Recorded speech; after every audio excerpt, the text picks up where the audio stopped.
At ayan na nga, at exactly 5 p.m. kanina, tinapos ko na ang eating window ko with pork binagoongan with fried talong. Ang sarap! Eto, lutuin natin siya. So, nagpakulo lang ako ng tubig and then, ayan, pinalambot ko lang yung kasim. Yun yung binili kong part para mas malambot siya. And then, nagprito na ako separately nitong eggplant. Ayan, iseparate lang muna natin yan para hindi masyadong oily.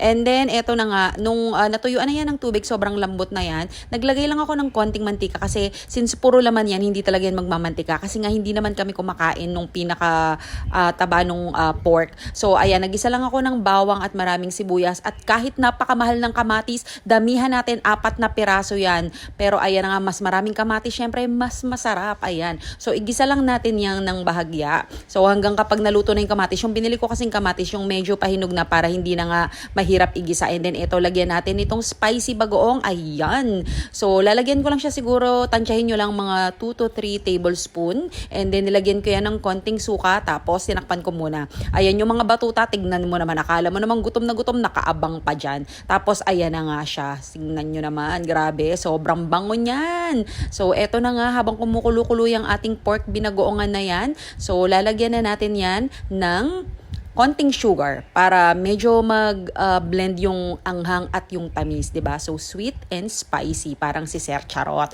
Tapos nilagyan ko din niya ng konting sili, yung siling pampaksiw. Ayan, hindi ko na siya nilagyan ng labuyo kasi nga maanghang na yung bagoong. Tapos niyan, ipe-plating na natin yan syempre. Ayan, ilagay natin yan sa aking wooden bowl. Ito na, may pinagamitan na ulit ako ng aking wooden bowl. I-plating natin yan dyan. Tignan nyo naman, grabe, nakakagutom. Habang niluluto ko to, grabe, amoy ako ng amoy. Sobrang bango.